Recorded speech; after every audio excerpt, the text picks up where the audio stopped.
Olá!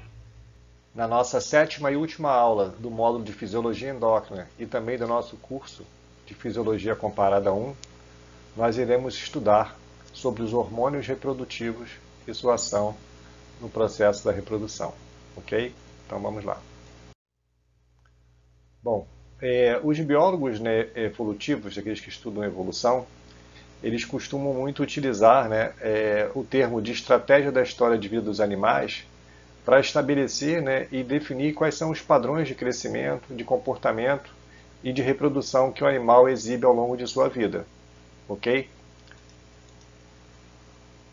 E os tipos de estratégia de vida que são utilizados por esses animais quase sempre vão ser abordados no sentido relacionados a essa questão reprodutiva, por conta da importância que a reprodução tem para a perpetuação das espécies. Então, nós podemos classificar esses tipos de estratégias de vida como tipo K, pertencendo àqueles animais especializados em produzir relativamente uma pequena prole, uma prole pouco numerosa, mas com grande investimento no seu desenvolvimento. Enquanto que, por outro lado, nós temos os animais tipo R, que são animais que se reproduzem rapidamente e produzem uma grande prole, e essa prole não requer grandes cuidados maternos e paternos. Ok? Nós veremos mais à frente aí.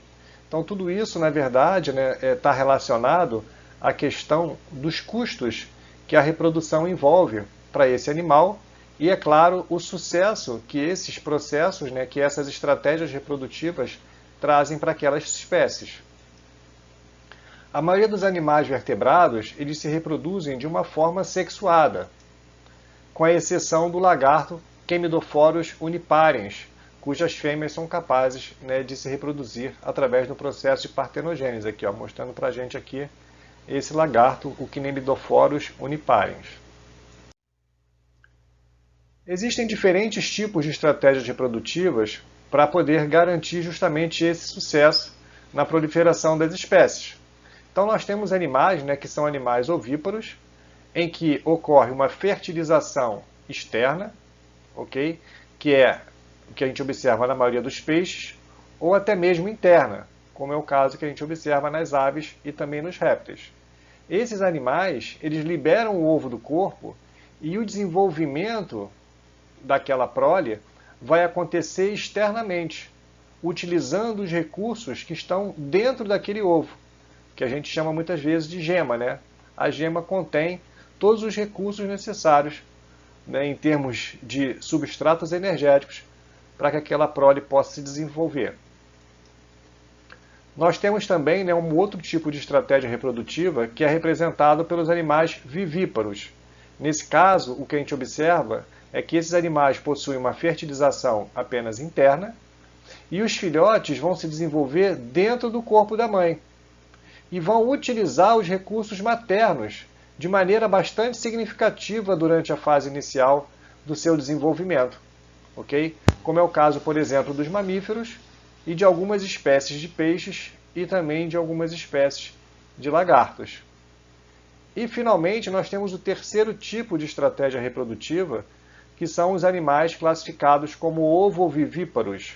Eles, na verdade, possuem características de ambos os outros dois tipos de estratégia, os ovíparos e os vivíparos.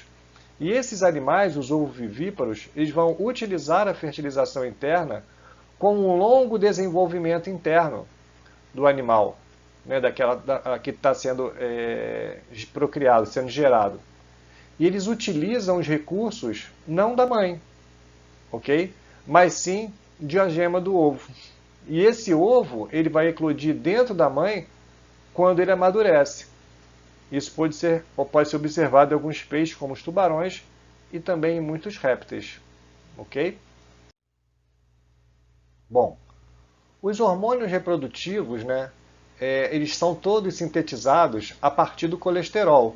São hormônios esteroides, embora nós também observemos ainda alguns hormônios de natureza peptidérgica. A gente vai falar deles um pouco mais à frente, ok? Então, a partir do colesterol, nós formamos lá a progesterona. Essa progesterona, então, ela dá um passo inicial para a formação de outros hormônios sexuais, como é o caso da androstenediona, que é um hormônio androgênio fraco, ok? E essa androstenediona ela pode ser convertida também, né, em testosterona, que também pode formar depois a dihidrotestosterona, né, que é um dos principais hormônios, né, androgênios fortes, juntamente com a testosterona.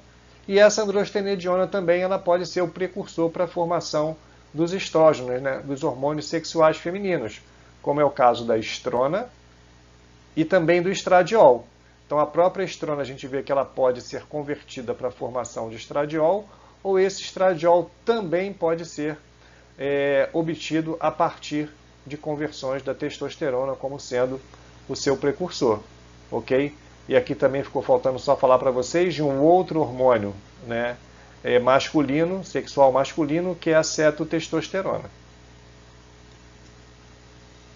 Bom, esses hormônios reprodutivos eles têm papéis muito importantes, porque eles vão regular o desenvolvimento, a maturação sexual, a gametogênese e também vão regular o acasalamento desses animais. E o curioso é que machos e fêmeas de uma espécie, eles utilizam sempre o mesmo conjunto de hormônios sexuais, embora esse hormônio individual possa ter funções bastante específicas para cada sexo. Então, a gente vai observar, né, por exemplo, a gente pode falar de humanos, que tanto os indivíduos do sexo masculino quanto do feminino, eles apresentam tanto hormônios androgênios, como também hormônios estrogênios, sendo que é claro que o que modifica é em termos de quantidade, né? Os indivíduos do sexo masculino, né, eles vão apresentar uma quantidade muito maior de hormônios androgênios, enquanto que os indivíduos do sexo feminino, lá nos vertebrados, vão, por exemplo, também apresentar uma quantidade maior dos hormônios estrogênios. A regulação da secreção dos hormônios esteroides sexuais, eles vão depender do controle feito pelo eixo hipotalâmico hipofisário gonadal. E é justamente esse eixo que acaba promovendo o controle da reprodução em vertebrados.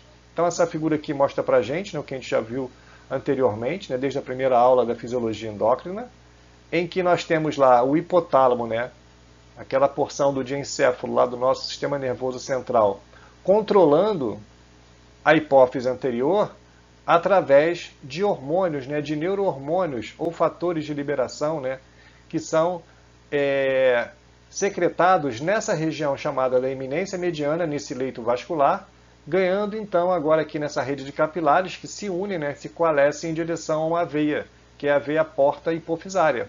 Okay? Então essa veia porta hipotalâmica hipofisária leva, no caso aqui, o fator de liberação ou o hormônio de liberação das gonadotrofinas, o GnRH, em direção à adenipófise.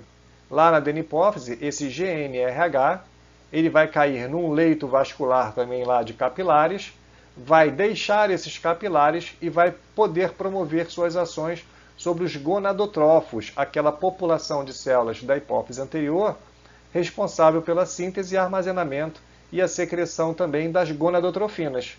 Então aquelas gonadotrofinas, que a gente já viu, né, que é o LH, o hormônio luteinizante, e também o FSH, o hormônio folículo estimulante, eles vão atuar diretamente sobre as gônadas para justamente estimular essas gônadas a produzirem os seus esteroides. No caso do ovário, a gente vai ter a formação lá de estrogênios. Então esses estrogênios vão ser secretados na corrente sanguínea.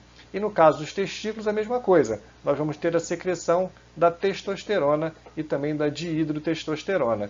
E esses hormônios esteroides vão ajustar o funcionamento desse eixo através de um mecanismo de regulação, né, que é aquele mecanismo de feedback negativo, ou a retroalimentação negativa, onde esses hormônios vão ser capazes de, sobre o nosso hipotálamo, inibir a secreção das gonadotrofinas. Então é um processo autolimitante.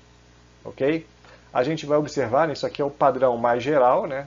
Mas, por exemplo, nos indivíduos do sexo feminino nós vamos notar algumas alterações, como veremos mais adiante, com relação a esse eixo e esse mecanismo de regulação de feedback negativo. Nós também poderemos ter a presença de mecanismos de feedback positivo através da ação desses hormônios esteroides sexuais femininos. Bom, ao longo da vida, né, aqui está mostrando para a gente, no caso, um representante mamífero, um primata, né, no caso dos humanos, nós temos um padrão de secreção que se modifica, né, com relação às gonadotrofinas. Então a gente nota aqui, né, que durante a gestação a gente nota, né, uma quantidade, né, plasmática, né, um pouco mais elevada, tanto do LH quanto do FSH, desses dois hormônios, ok? Aqui, principalmente aquilo que é produzido ao nível da própria placenta. Depois disso, na primeira infância, a gente nota, né, uma pequena estabilização, com alguns picos presentes aqui desses hormônios, tanto no indivíduo do sexo masculino quanto no indivíduo feminino, quanto no indivíduo do sexo masculino. Isso se mantém estável durante a segunda infância. Depois disso, quando começa a chegar na puberdade, os níveis começam a se elevar, né, gradativamente, até que atinja, né, a puberdade, a vida adulta em seguida do animal.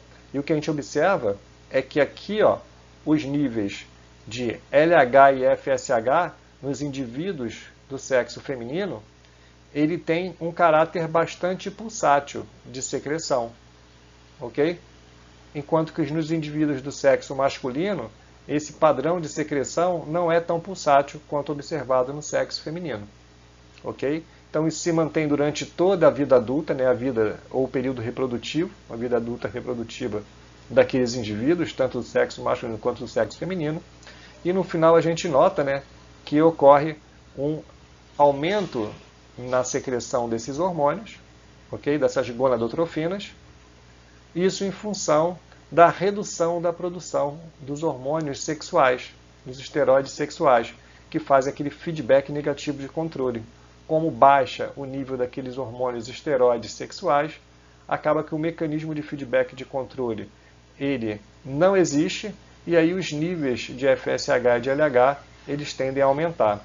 E notem que esses níveis de LH e FSH, aqui, eles têm uma diferença, né? Durante o período reprodutivo, o LH ele está presente em maiores concentrações do que o FSH, enquanto que na fase de senescência isso se inverte, né? Os níveis de FSH se tornam maiores do que de LH. Vamos falar um pouco agora sobre os hormônios masculinos androgênios. Os hormônios masculinos androgênios, né, dos vertebrados, eles são produzidos pelos testículos. Então, por isso que a gente fala também de hormônios testiculares. Esses testículos produzem hormônios esteroides e também hormônios de natureza proteica, aqueles hormônios peptidérgicos, tá? Que eles podem atuar de duas maneiras diferentes. Primeiro, eles podem ter uma ação paráquina, né, uma ação local, lá nas gônadas, onde eles vão modular os eventos complexos para que ocorra o desenvolvimento dos espermatozoides, ou seja, o processo de gametogênese. E vão também ter uma ação endócrina. Quando secretados e lançados na circulação sanguínea, eles vão ser capazes de atuar em diferentes tecidos e órgãos do nosso organismo, como é o caso, por exemplo, do hipotálamo, né, fazendo aquele mecanismo de feedback negativo ou positivo, a hipófise, o tecido muscular, a laringe nas cordas vocais, o tecido sanguíneo, o tecido adiposo abdominal e os órgãos genitais. De uma forma geral, aqui adiantando um pouco sobre a questão das ações desses hormônios, já que a gente está falando aqui sobre, por exemplo, as cordas vocais, o tecido muscular e o tecido adiposo abdominal, o que a gente nota é que, por exemplo, a testosterona e a dihidrotestosterona, elas trabalham no sentido, por exemplo, de aumentar a espessura das cordas vocais.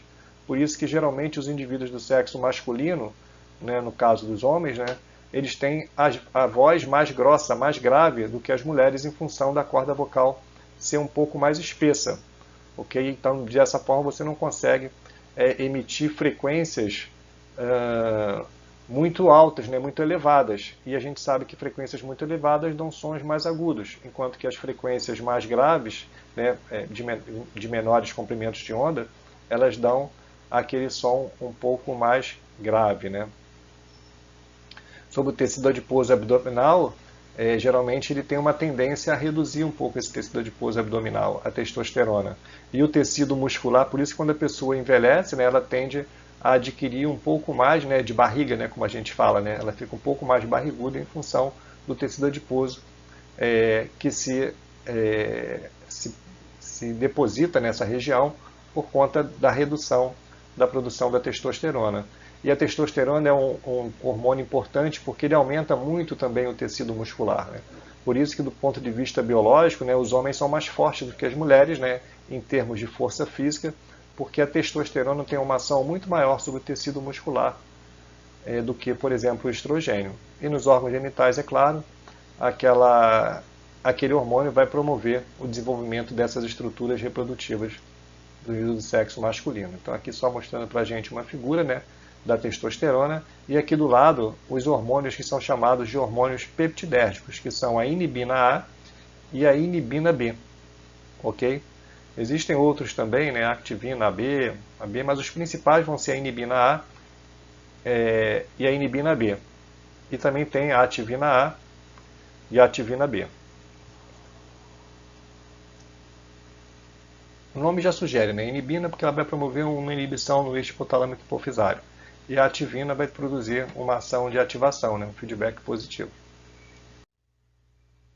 O testículo masculino, né? Ele tem aqui, né? Ele é formado, né, por essa estrutura chamada de epidídimo. Aqui os dutos eferentes, o que a gente chama de retetestes, e também dos túbulos seminíferos. E é justamente ao nível dos túbulos seminíferos que nós vamos observar o processo de gametogênese. Então aqui mostra para a gente, né, a estrutura desses túbulos seminíferos, um corte transversal. Então aqui está a luz do tubo, e aqui na parede do túbulo nós observamos a presença dessas células chamadas de células de Sertoli. Okay? Essas células de Sertoli são as estruturas que dão apoio, né, importantíssimo, né, nutricional, estrutural, para que ocorra o desenvolvimento, né, a maturação dos gametas masculinos, okay, nos vertebrados. Bom, então aqui mostra para a gente com mais detalhe, né, externamente a essa estrutura do nosso túbulo seminífero, a gente observa a presença de células chamadas de células de Leydig. Essas células são as células responsáveis pela produção da testosterona, como a gente vai ver um pouquinho mais à frente, no esqueminha montado. Então essas células secretam testosterona, que vai ter uma ação parácrina, né, que a gente falou, né, para favorecer o quê? Né? Para estimular as células de Sertoli para que elas produzam uma série de substâncias necessárias para que aconteça o desenvolvimento pleno, né, e adequado desse espermatozoide, né? Desde a partir da espermatogônia, né, depois dos espermatócitos, formando as espermátides e finalmente, né, a gente tendo aqui a formação do espermatozoide, que seria o gameta na sua forma já apta para promover o processo reprodutivo. Então as gonadotrofinas elas vão atuar, né, sobre essas células para promover a estimulação dessas células na produção de hormônios e também no favorecimento dos processos, né, de produção de moléculas importantes para as nossas células germinativas. Então aqui tanto o LH atua principalmente sobre as células de Leydig, aumentando a secreção de testosterona. Essa testosterona, por exemplo, ela pode atuar sobre células peritubulares, né, células na periferia, né, da região do túbulo seminífero, que vão, por exemplo, secretar proteínas que vão ser importantes para as células de Sertoli, desempenhar o seu papel de facilitação, né, do processo da espermatogênese. O FSH, o hormônio folículo estimulante, ele não atua sobre as células de Leydig, mas atua principalmente sobre as células de Sertoli, também para estimular esses mesmos processos que a testosterona também estimula. Ok? E aí, dessa maneira, né, diversas proteínas fixadoras de nutrientes, né, fatores de crescimento, substratos energéticos e tudo aquilo que é necessário para que ocorra o pleno desenvolvimento desses espermatozoides é lançado das células de Sertoli em direção a essas células germinativas. Ok? Bom, a testosterona, como qualquer outro hormônio esteroide, né, qualquer hormônio formado a partir do colesterol, é um hormônio de natureza lipossolúvel. Logo, ele consegue atravessar a membrana plasmática. E ele vai atuar em receptores dentro da célula, intracelulares. E mais especificamente, localizados aonde? localizados no núcleo da célula. E aqui a gente nota o seguinte, né, que essa testosterona dentro dessas células-alvo, ela pode se ligar ao receptor, mas ela também pode ser convertida através de uma enzima, a 5-alfa-redutase, para a formação da dihidrotestosterona. E a dihidrotestosterona tem uma ação biológica mais potente porque ela tem uma afinidade maior pelo receptor. Por isso aqui que o formato dela está exatamente igual ao formato de encaixe do receptor. Para dizer para a gente aqui que ela tem uma afinidade maior por esse receptor e, consequentemente, a atividade biológica dela é maior também. Então, esse complexo lá, seja de testosterona ou de dihidrotestosterona associada ao seu receptor intranuclear, ativa, né, essa proteína receptora, que é um fator de transcrição, promovendo a transcrição gênica, que vai ajudar na regulação, né, da própria gonadotrofina. Nós já vimos isso, né, naqueles feedback negativos, né, de controle da secreção das gonadotrofinas. Também vai atuar sobre o processo de espermatogênese e durante o processo, né, embrionário, ela vai promover ações sobre a diferenciação sexual daquele indivíduo. Então, aquela gônada indiferenciada vai se tornar uma gônada masculina, ou seja, num testículo, ok? Isso pela estimulação dos dutos de Wolff e também promover aquela virilização externa, que vai dar o fenótipo, né, masculino para aquele animal, ok? E além disso, é claro, também vai atuar, né, sobre a maturação sexual do indivíduo durante a puberdade. Então, a testosterona, né, dos testículos, ela tem algumas ações. Por exemplo, ela vai atuar sobre o sistema nervoso, aumentando a libido do indivíduo, ou seja, aquele desejo, né, aquela vontade, aquele desejo sexual. Ou seja, isso é um comportamento reprodutivo importante para que o indivíduo do sexo masculino procure o indivíduo do sexo feminino, para que possa ocorrer, então, o processo de cópula e, é claro, que a reprodução, que é super importante para a manutenção das espécies, como a gente já comentou anteriormente. Só que também ela tem algumas ações que são meio complicadas, como, por exemplo, né, a queda dos cabelos na região das têmporas. Então, a dihidrotestosterona, ela é que produz, muitas vezes, né, essa queda de cabelo. Então, o indivíduo, às vezes, quando tem uma produção muito grande de testosterona, ele pode ter uma perda de cabelo muito grande. Ela também estimula a produção dos pelos faciais, né, durante aquela diferenciação, né, desenvolvendo a puberdade, para dar os caracteres sexuais secundários do indivíduo do sexo masculino. Aumenta as cordas vocais, como a gente comentou anteriormente, né, dá um aprofundamento da voz, a voz fica mais grave, aumenta os pelos corporais. Ela atua também na produção do espermatozoide, como nós falamos, e tem outros alvos, como, por exemplo, o crescimento muscular, o crescimento da próstata e glândulas da pele, como glândulas que promovem, por exemplo, né, a acne e também o odor corporal, né, ok? Esse androgênio ele pode ser transformado, né, para estrogênio também no indivíduo do sexo masculino, e esse estrogênio é importante porque ele vai promover a mineralização do esqueleto. Então tem um papel importante sobre o tecido ósseo. Enquanto a testosterona tem um papel importante sobre o tecido muscular, os estrogênios têm um papel importante sobre o tecido ósseo. E aí também vão, né, dessa maneira, né, promover a maturação e a fusão da placa de crescimento do indivíduo. Ela estimula, né, o estrogênio estimula o estirão, aquele pico de crescimento, mas ao mesmo tempo ele desencadeia o início do fechamento dessas placas de crescimento. E aí o que acontece é que a gente vai ter aqui, né, o estabelecimento da estatura do indivíduo, né, estatura, em termos de estatura de tamanho, né, comprimento do corpo desse animal, mas esse estrogênio também fecha, né, reduzindo então esse período de crescimento. Aí, é claro que quanto mais cedo surgirem esses hormônios, mais cedo se fecha o disco epifisário e aí o indivíduo tem menos tempo para crescer. Além disso, tem outras possíveis funções dos estrogênios, né, como, por exemplo, uma maior sensibilidade à insulina e um menor risco cardiovascular, né? E a gente nota isso em termos de estudos populacionais, né, em seres humanos, que os indivíduos do sexo masculino são muito mais afetados por doenças cardiovasculares do que indivíduos do sexo feminino. Ok? Embora isso possa estar, de uma certa forma, né, tendo, é claro, um número aumentado de indivíduos do sexo feminino, né, de mulheres com problemas cardiovasculares, muito por conta da alimentação e dos hábitos de vida sedentários que a vida moderna, às vezes, impinge para as pessoas, né? Bom, agora vamos falar um pouco sobre os hormônios femininos, né? Os estrogênios, ok? Bom, assim como os testículos, né, os ovários também produzem hormônios esteroides e também peptidérgicos, aqueles mesmos hormônios, inibina e ativina, que podem atuar de duas maneiras distintas, né? Primeiro, por uma ação paráquina, assim como a gente observou lá nos testículos, modulando os eventos complexos que envolvem o desenvolvimento e também a extrusão dos oócitos, né? No caso aí o processo chamado de ovulação, que a gente observa nos animais vertebrados. Também tem uma ação endócrina, ok? Em que eles vão ser secretados e lançados na circulação sanguínea e vão poder atuar em diversos órgãos e tecidos alvos, como no útero, na tuba uterina, na vagina, nas mamas, sobre o hipotálamo, hipófise, o tecido adiposo, os ossos, né, como a gente comentou anteriormente, os rins, fígado e também o sistema vascular.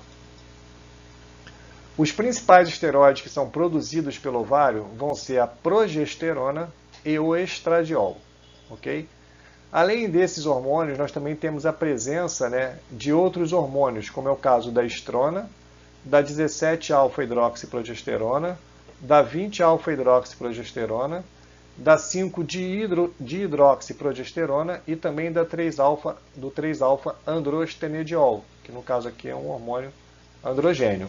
E os androgênios testosterona e androstenediona, eles vão ser produzidos principalmente pelas células intersticiais e também da região da teca folicular. Okay? Então são essas as estruturas, né, do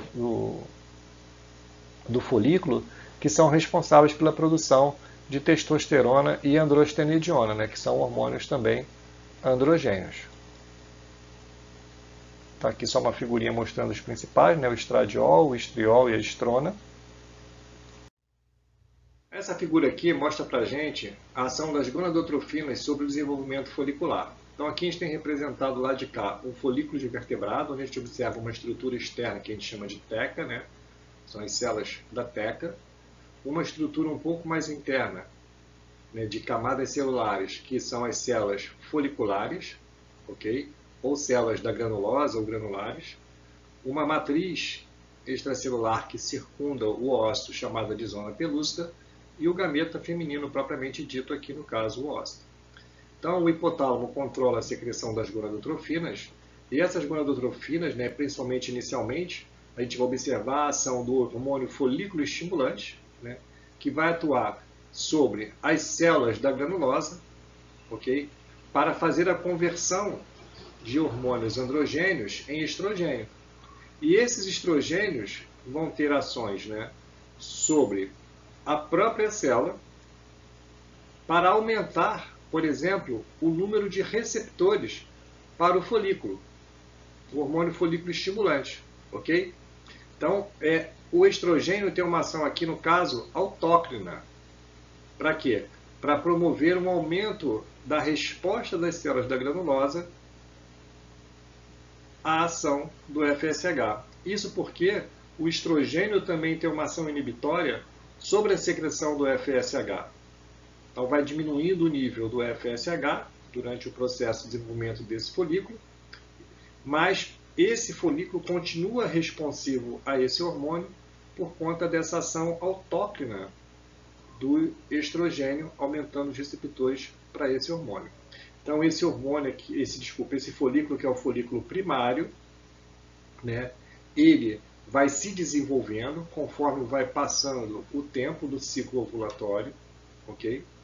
E aí o que acontece é que os níveis de LH também passam a aumentar um pouco e vão estimular as células da teca para que elas aumentem a conversão de androgênio. Então aquele androgênio aqui que abastece as células da granulosa, que são os precursores para a formação de estrogênio, vem justamente das células da teca. E quem estimula mais esse processo é o hormônio luteinizante, ok?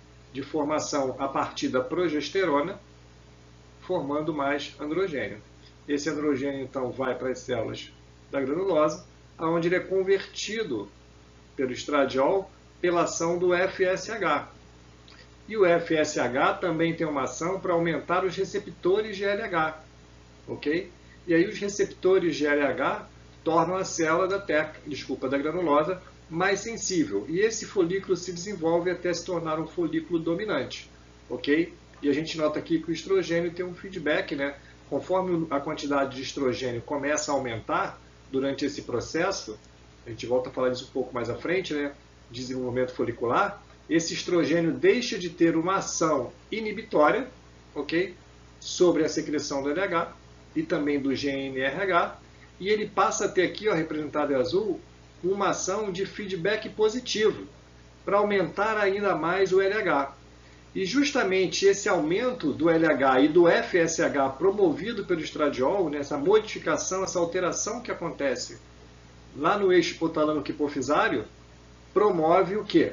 Promove um surto desses hormônios que vão levar ao processo, né, de extrusão desse óvulo, ou seja, o processo de ovulação lá nos mamíferos.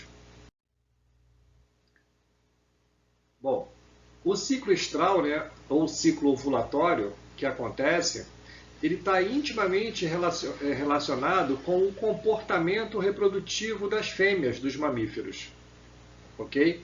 Então, quem dita bastante do comportamento reprodutivo das fêmeas, em mamíferos, é claro, é justamente o ciclo ovulatório. Nesse ciclo ovulatório, ele pode ter, né, características distintas em função do tempo de duração dele e também do número de vezes que ele acontece. Então, por exemplo, nós temos aqui ciclos, né, que são chamados de animais que têm ciclos chamados de monoestro. Monoestro porque eles acontecem apenas um ciclo ovulatório por ano, como é o caso, por exemplo, dos cães. Então, os cães têm um ciclo ovulatório por ano, então a gente chama esses animais de animais monoestros. Enquanto que outros vertebrados, né, como é o caso dos seres humanos, por exemplo, né, dos primatas, ele tem um ciclo poliestro, ele tem vários ciclos ovulatórios ao longo do ano. Ok? Mas é curioso que para alguns animais, ainda assim, né, mesmo tendo vários ciclos ovulatórios, a reprodução, o processo reprodutivo, geralmente acontece em uma determinada estação específica do ano. Né? Então existem influências externas, né, do ambiente que vão favorecer o processo, né, proliferativo, né, desses animais que têm esses ciclos chamados de ciclos poliestros. Então esse ciclo estral ele é dividido em proestro, estro, metaestro e diestro. Essa figura aqui mostra para a gente, né, o que acontece ao longo do tempo, tanto com o ovário, né, o processo, na verdade, né, do ovário, ao nível do ovário, o que acontece com o desenvolvimento folicular, e o que acontece também com o desenvolvimento do útero. Né? Então aqui está mostrando e os padrões de secreção hormonais das gonadotrofinas e dos hormônios sexuais femininos. E mostra para a gente também, né, o que a gente chama, né, de divisões do ciclo ovariano, que são classificadas aqui, né, em período folicular e fase lútea. Ok? Então temos a fase folicular e a fase lútea, ao nível dos nossos ovários. E aqui é claro que no meio o processo de ovulação.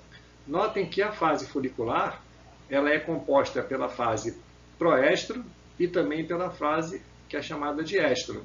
Enquanto que a fase lútea ela é composta pelo metaestro e também pelo diestro.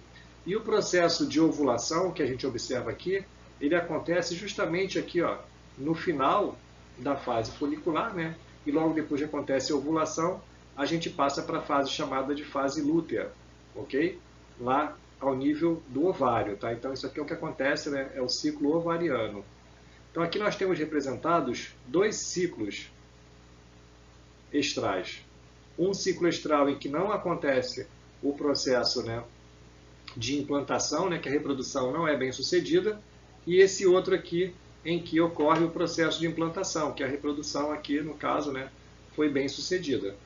Então o que acontece? A gente observa durante a fase folicular, né, os níveis de LH e FSH estão baixos, sendo que o FSH está ligeiramente aumentado no ponto inicial dessa fase folicular, então é a fase que ocorre o processo de desenvolvimento desse folículo, ok? Esse folículo passa, né, de folículo primário até um folículo dominante, né, desenvolvimento, né, dominante. E quando a gente começa a observar no final, e a gente nota aqui também, né, que o útero começa a ter a sua região do endométrio, que é a parede que reveste externamente o útero, né, tem o miométrio, que é o músculo do útero, e tem também o endométrio, que reveste externamente, e é justamente o local onde ocorre o processo de implantação, né, daquele ovo nos mamíferos.